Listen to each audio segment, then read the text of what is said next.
So come with me, with Alice and myself, as we journey through the looking glass into the land of where everything is the opposite.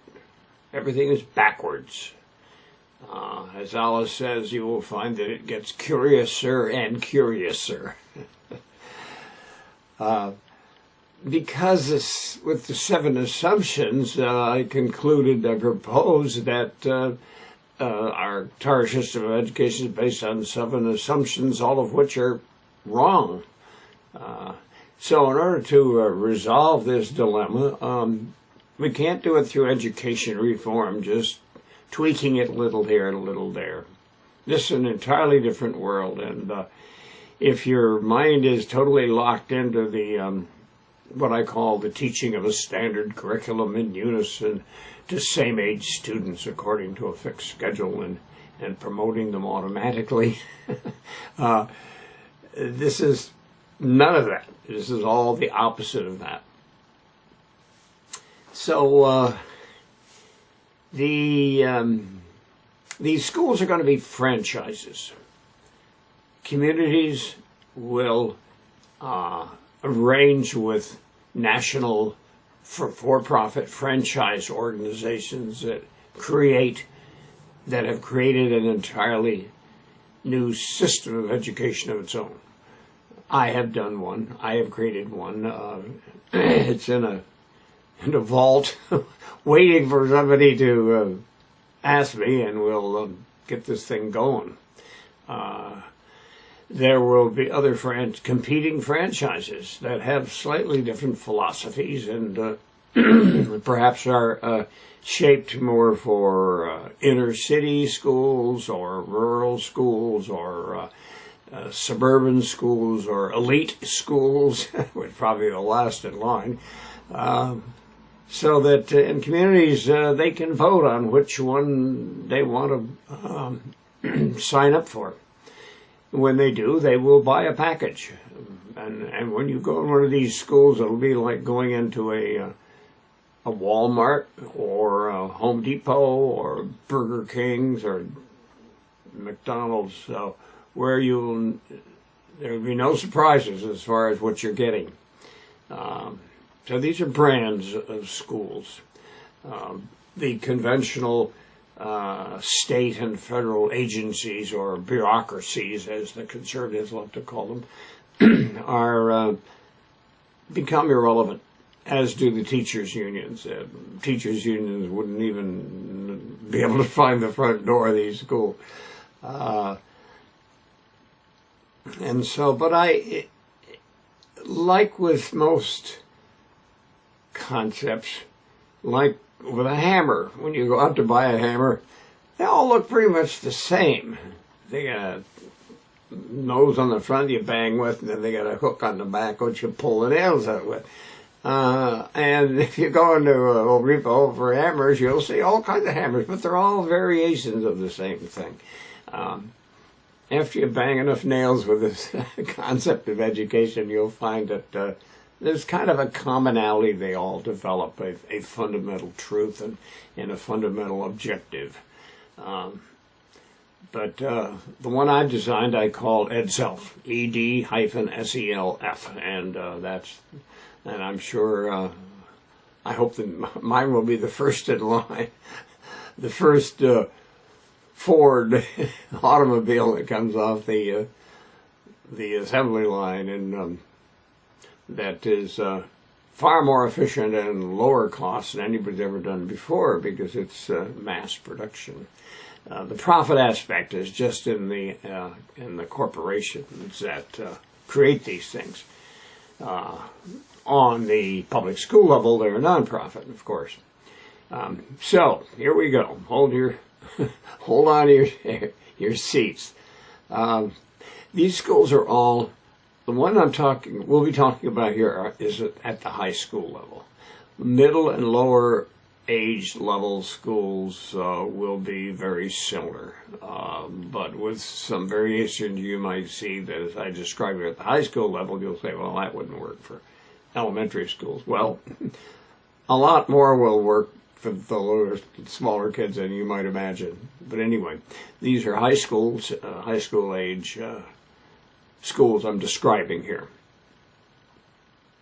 Now the schools, assuming the schools in a community are all these franchise schools, they and a middle-sized community where there might be, let's say 2,000 high school age teenage students in the community. There won't be a big major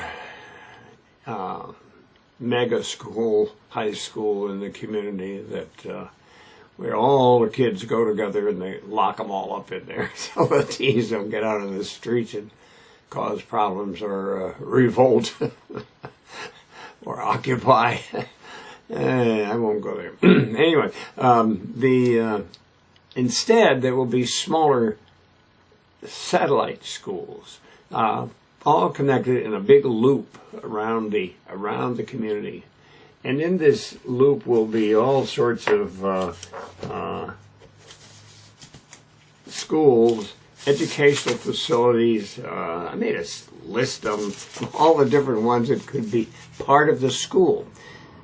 Educators talk about extending the school out into the community. Well, they never do it, but this is a real thing where, and along the way here, you'll have to stick with me because it's kind of complicated, and to get it in the exact sequence so that you can understand, a little difficult. You have to kind of go back and forth to see how this works.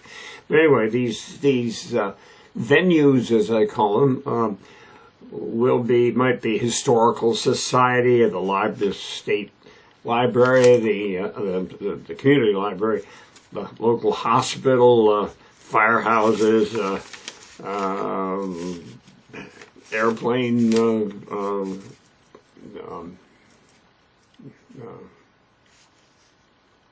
airports. Think of the word airports with all its facilities. These kind of places are and will be where there's a lot to learn. There's a lot of interesting people there, adults, certified adults that work with kids that wear a particular shirt, and they can tell that this is the guy that's part of this program. Now the kids, you'll find the kids are all connected electronically. If we can, if it's possible to put a code on I forgot what they call it at UPS and FedEx, a tracking number. Kids will have a tracking number, and you will be able to identify RF tag or something, so that it's known at all times exactly where a child is, and the child will have all children will have a cell phone, which we know they already have anyway, an iPhone or something. So maybe with a GPS capability that. This is all interconnected, and so that the teachers know exactly where their students are. Although during the typically conventional education, at the end of the school day, all the kids escape out of the school bell ring, and they all run out into the streets or get on the school bus, and who knows where they go from there. And nobody seems concerned. They're wandering all over the place, unsupervised. Well, in this way, they're doing the same thing during school hours. Can you imagine? But they're very supervised, and they're intermingling with all kinds of interesting people that are certified. A very important process here. That are certified, clearly identified as being the people that are part of this educational system, which it is. All right, so let's move on. If you can just kind of begin to imagine that. Now, scheduling. Schools will be open year-round and open 6 days a week. The hours will be from, maybe 6:30 to 9:30 at night. Now, we can do this because there's no standard curriculum and schedule. It's like every class is it's like in a library. There's not a particular time at a town library where you're scheduled to go in and get the information you want. You can walk in anytime you want, but at the same time, just keep in mind that I'm not talking about accidental and incidental education, as they call it in alternative free schools and democratic schools. So that students, there are no school year per se, calendar year, where everybody, the musical chairs, it's like the signal, everybody moves over one grade. There are no grades. There's no grades K through 12. You'll find, because it becomes irrelevant. There might be that kind of designation for the purposes of, for social purposes. You know, kids like to hang out with kids of their own age. Well, that's okay. But because this is all independent self-study, kids will advance it to different levels in different subject matter. If they had to be confined to grades, they'd be in 9th grade in math and 11th grade in science. You know, so it just, we don't have those lockstep parameters that have been holding education back for years. What I'm describing here is all the education reform initiatives that have been created over the years. Recently, it's kind of died. Education reform, from my standpoint, has died 10 years ago, because I used to take part, as I've said in previous videos, I've taken part in these education reform initiatives for the last 40 years, and both in public schools and private schools, and studied it a lot. So these schools incorporate all these great ideas. They can, because they are released from this schedule, this lockstep manufacturing schedule. Now, this will enable parents to select their own schedule for their school vacations, so you don't get socked for top rates because you've reserved a flight during school vacation. See, which all the schools in the country are the same. So when you walk around town, you will see kids walking around that are out of school. There'll be, I think it's about 2,000 hours a year that children are supposed to go to school by state law. Well, that's all right. There'll be some state restrictions. The state and federal departments of education will become irrelevant, because their task is taken over by the franchises, who say the way schools are going to be. And the issues of public safety and health will be the main things that the public agencies will be checking on. And there'll be a sticker on the front door of the school, approved for 20,012 for health and safety, or something like that. You see these in bars and restaurants, which is perfectly valid. But as far as how to educate people, it just doesn't work on a governmental level and a political level, which is what government's all about. Politics don't work very well in these schools. If you want to talk politics, these schools are a very democratic process. Now, students enter school they enter at first grade level or on kindergarten level on, say, their 5th birthday, right on the day of their 5th birthday. And so in this way, we're going back now to the elementary level for a minute, because this is the start of this whole progression of educational schools, primary, secondary, and intermediate and secondary schools. So they enter the system on the day of their birthday. In this way, new kids are constantly getting into the system, are constantly joining. And at the same time, on their 19th birthday, they will graduate. On the day of their 19th birthday, unless it's a Sunday, they will have their own graduation ceremony. So there's graduation going on in a large community. The graduation going on all year. Interesting, but we won't get into that. They have one big celebration once a year for students where everybody gets together and they celebrate the whole process and make awards and that sort of thing. Now, this is where it really gets curious. All students are members of a pod. Now, a pod is very much like a scout troop. I'm an old scoutmaster with a great fondness for scouting as the institution of scouting, both Girl Scouting and Boy Scouting, of course. And so these pods are rooms in which students become members. And they are there, they join, they're assigned to go back to high school level. They're assigned on their birthday, on their, 16, 17, 18, 19, 15th birthday, they what I call age in. They join the school. So, and are assigned randomly a pod. It might be that some schools, some communities will want magnet pods in which there's science-focused, rather than being in the whole school having magnet schools.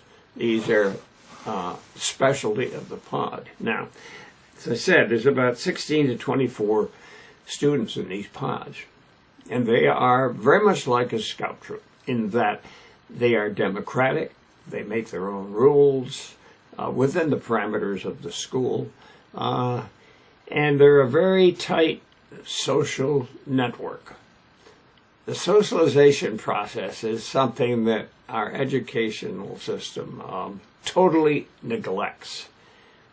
When a child goes to high school, it's like, at our high school, the regional one, we got about 4,000 kids, and my grandchildren have gone through it, and I'm very familiar with it. It's a kind of a curious thing. It's privately owned, actually, because in our state they have 5 of them that were privately owned and created back in 200 years ago, literally, and have always remained. It's kind of interesting because being private, I've kind of watched it being private school, in which all this. It's really a public-private school. The state has very little control over what goes on there, but it's been going on for 200 years, and they know what they do, and they're very good at it. And they have certainly, it's a pretty darn good way to run a school, a tight operation, and it also able to get a lot of funding, private funding that public schools would never do. But that's a whole other subject I think I've discussed previously. But instead of these large institutions and students going in the door and like, oh my God, where am I in this maelstrom of teens scurrying about and the intensity of it. In my work, I go in a lot of schools, my construction work, and some of them occupied it, and so I get a sense of what it feels like in these places. Of course, we all went to these places years ago. I did so about 65 years ago. I graduated from high school, but they are totally impersonal that way. And in the schools of the future, they're going to look at the whole student. Even though my magazines, Education Week magazine, I get and read the latest thing in education, they talk about these things, about the holistic type of education or total education. They got words for it. I forget what they are. They talk about them and never do it. So with that, this is the real thing. Now, so the school is actually a condominium, would you believe? A condominium of pods. Now, once again, a pod is a room, is a homeroom. I know they have them in first grade, but this is in high school, homerooms. And probably half the work of self-study, which is what this is all about, individual self-study, do their work in their pods. Every student has a cubicle in there. That's his own private place with a kind of like a roll-top desk. You pull it down and all your stuff is in there. But that's where you go. That's your home base. Now, these pods are we call the group of students a pod also. They're pods of students in a pod. Now, in this room, there is a teacher, although we don't call them teachers. We call them coaches like varsity team coaches, who are much more than teachers. They don't instruct. In fact, there's very few. Instruction kind of is out of the picture in this, and unison instruction in classes. There are no English classrooms and French classrooms and history classrooms per se. There might be some labs that are there, but the rooms are generally taken over as pods. There's a lot of e-learning here. You don't have to go to a room to get where you have a teacher that has got all this stuff on the walls and is the resource, which is okay, but this is too constricting. Now, each pod has a pod coach, as I say. He practically lives there. That's his every day. He is in that room no matter how many students are in there, because it varies as they go out. Different ones go out on their schedule to different places, different parts of the school, different parts within this loop. Now, remember, I should go back to the loop for a minute. The loop is connected by a shuttle service. So you can think of airline terminals and where they're all different. You hop on a bus, you go down to the next American Airlines terminal. You have to transfer to another plane.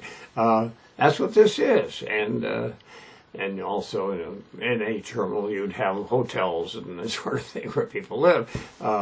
So that's the way these schools operate. Now these high schools are probably, there isn't just one high school in the community. There's a bunch of smaller ones, more community-oriented ones.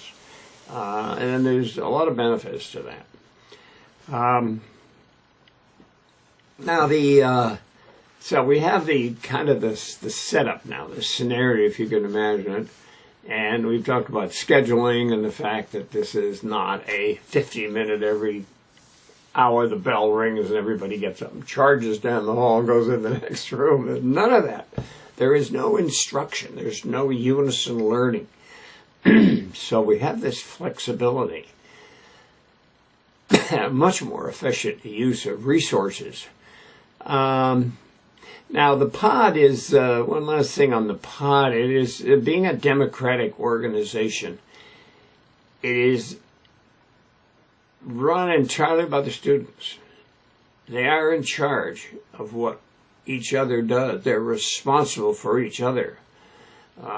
The coach is an overseer. He's a non-voting member. He's there all the time, and he sits in a corner. And I'll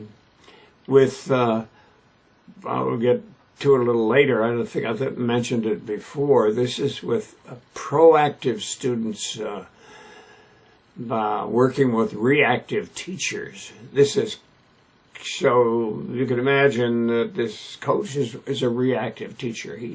He's there to help when you need him. He's overlooking things and see how things are going, and things get out of hand. He can kind of tap him on the shoulder and say, I think you, yeah, okay, thanks. He's ultimately responsible for what goes on in the school. He's the adult, the professional paid adult, to see that nobody gets in any trouble here. Or if they do, to see that the appropriate measures are taken. But this interaction between students is a very powerful thing in the terms of education and behavior and personal problems that students have. they all support each other in this pod. Now, every Friday afternoon at about 12:30, there's a meeting.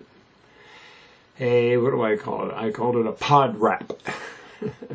A wrap of the week, a wrap-up of the week, and in which it's a formal meeting with Robert's Rules of Procedure, and is run by one of the older students, who is a moderator. There's the older students are usually the ones that are voted in to be officers of this organization, and all kinds of matters are discussed there. Behavior issues, both within the pod, within the room. If there's a issue or a complaint you have as a student, you make a note of it and you put it in the box, like a suggestion box called the pod box. You put it in there where you'd like the subject matter brought up at the meeting, and that's all scheduled. It's done at the end of the week, so that these can get pretty intense. I've been at meetings like this at correctional institutions, youth centers, and alternative schools do it a lot, and it's really a very powerful tool where there's a very serious and controlled and non-threatening and productive and constructive dialogue that goes on. Maybe a student has a crisis at home and their friends are kind of known.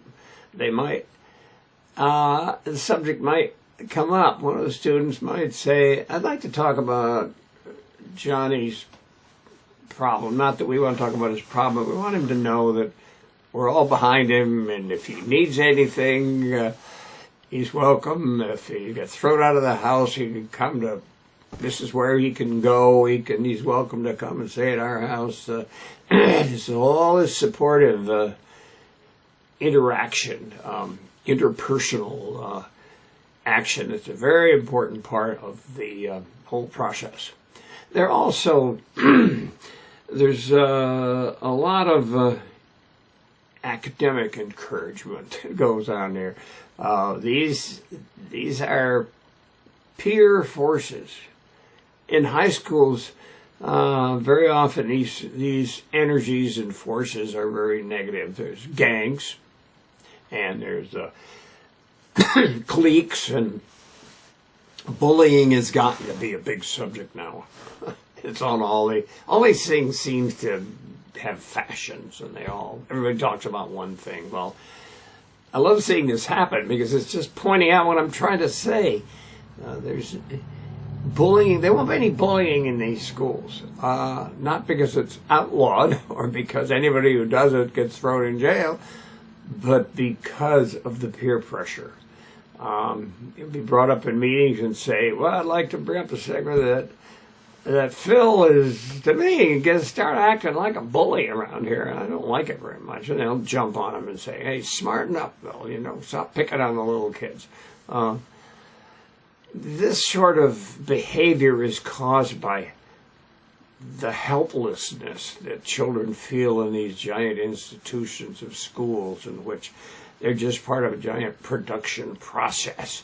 Unison forced education, in which they have no say about anything. They don't have to say about what they do.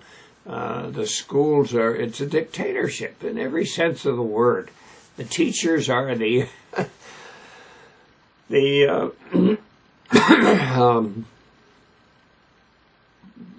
agents of this dictatorship. I don't know. But there's no dictator.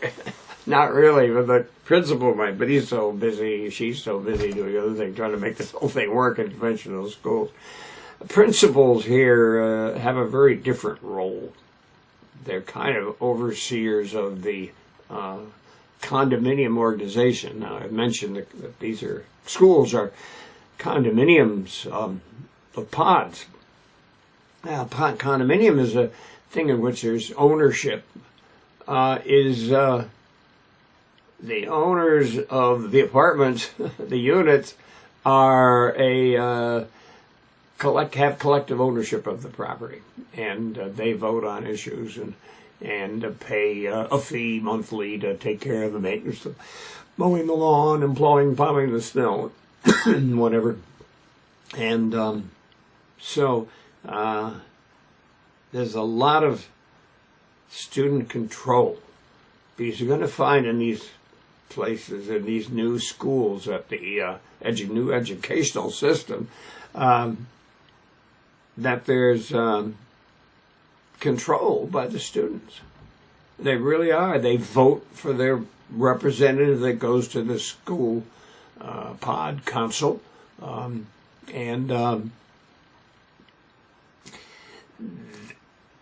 in this way, students really feel like they're owners of their schools rather than tenants of their schools.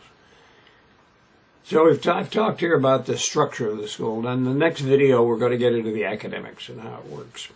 And I hope you're sticking with me so far. Don't think that this is kind of like do-your-own-thing education.